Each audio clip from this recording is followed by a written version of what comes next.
Please rise for the pledge to the flag.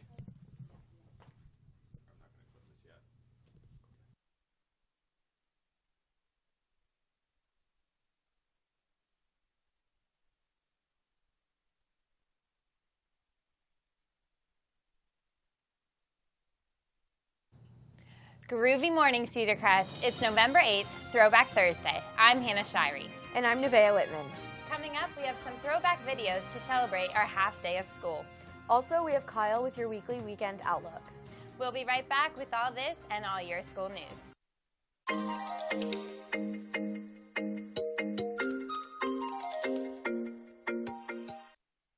In class news, the Pennsylvania Math League Contest number 2 will be held in the cafeteria during period 2 on Tuesday. Bring a pencil and a calculator and let your second period teacher know in advance that you will not be in class that day. Seniors interested in applying to Millersville University can find out if they are accepted in 10 minutes during Instant Decision Day on November 30th. Meet with the rep one-on-one and find out on the spot if you are admitted. There is no application fee. Sign up at the College and Career Desk in the library by November 20th.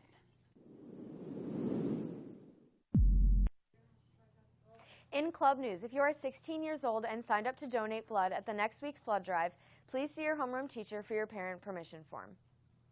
Drama Club, the field trip to see She Kills Monsters at Penn State Harrisburg has been approved. See Mrs. Haynes in room 608 for a permission slip and information.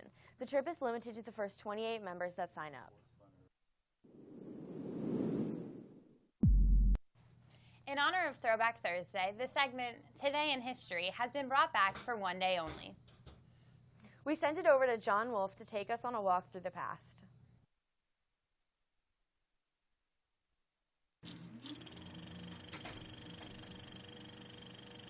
It is considered an accomplishment. Thanks, guys. We started 71 years ago. On November 8th, 1947, Bram Stoker was born in Dublin, Ireland. Stoker wrote the original Dracula novel. Dracula has become a pop culture icon and has been featured in many other books as well as plays and movies. In 1962, the Ford Rotunda stood in Dearborn, Michigan for the last time. The next day it was destroyed in a fire. It was the 5th most popular tourist attraction in the U.S. with 1.5 million people visiting each year. And finally, in 1951, Yogi Berra was voted the American League's MVP. He won the award for his first time in career playing as the catcher for the Yankees. He won MVP again in 1954 and 1955. That's all for this special edition of Today in History. Back to Nevaeh and Hannah. Thanks, John. Speaking of history, it's hard to find a teacher with more of a history in the school district than Mr. Stout, former 6th grade English teacher at the middle school. Let's take a look at the career of Mr. Stout and hear some of his former students talk about how he impacted their lives.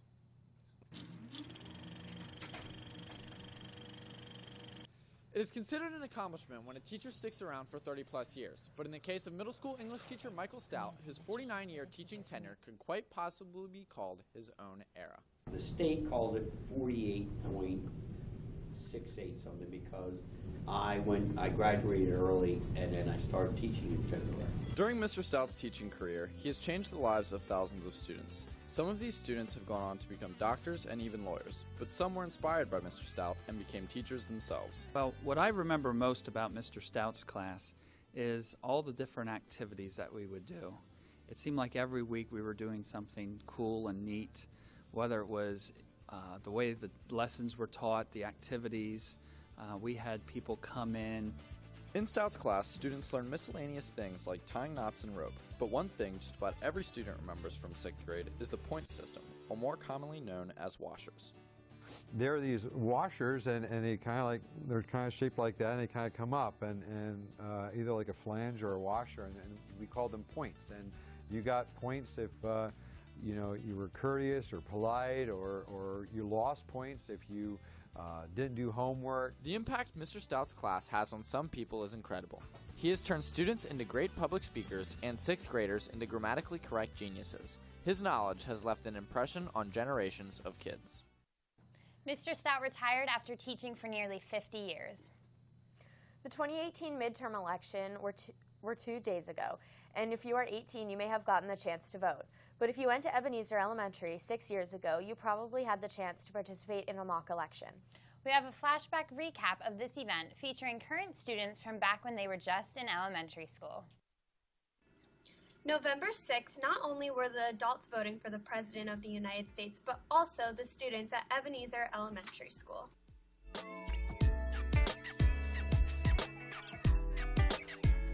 I like it because it's really cool, and I like how we can pretend to vote, and like it kind of feels like it's real. My teacher, Mrs. McDade, has helped me.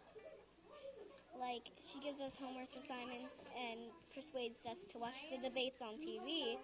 And watching the debates has helped me what it actually looks like. I voted for Barack Obama because he did good in his first term, so he'll probably do good in his second term also. I voted for Mitt Romney because Obama hasn't been doing very good things to this state. I mean, my friends keep telling me that he's gonna make summer like school too. I voted for President Barack Obama. I voted for him because South Lebanon even had special guest candidates Mitt Romney and Barack Obama. My name's Reagan Harvey, and I dressed like Barack Obama today. We just wanted to have a fun way to celebrate President Joel Day. my name's Brady Miller, and I dressed up like Mitt Romney today.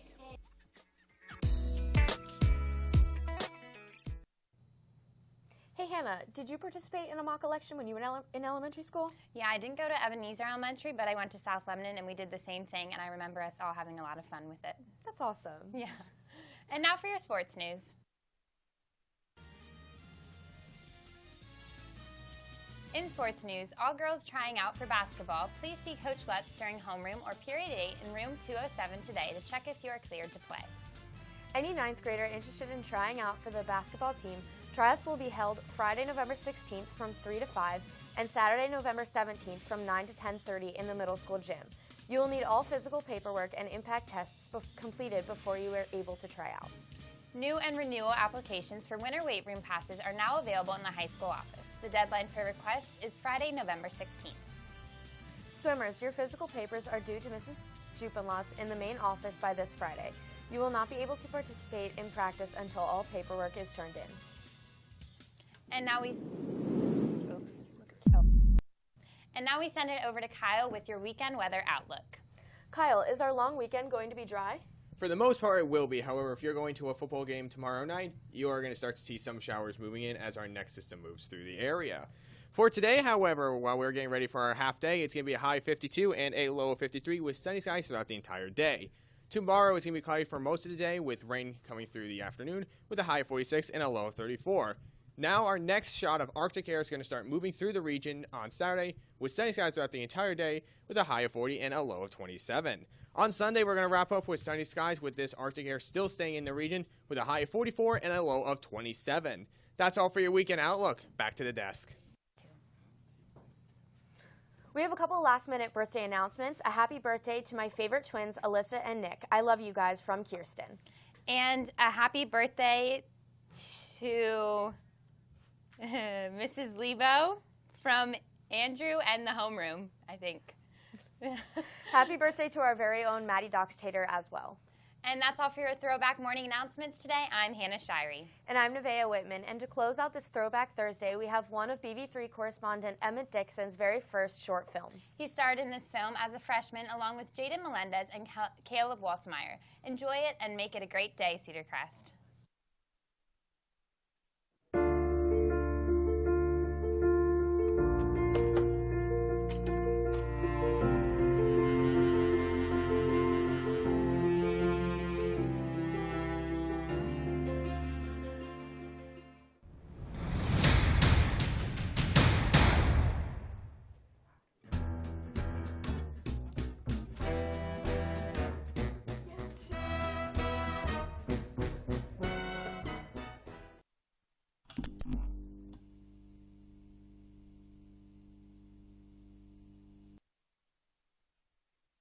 For Andrew from Mrs. Lebo's homeroom. Have a great day, Andrew. Happy birthday.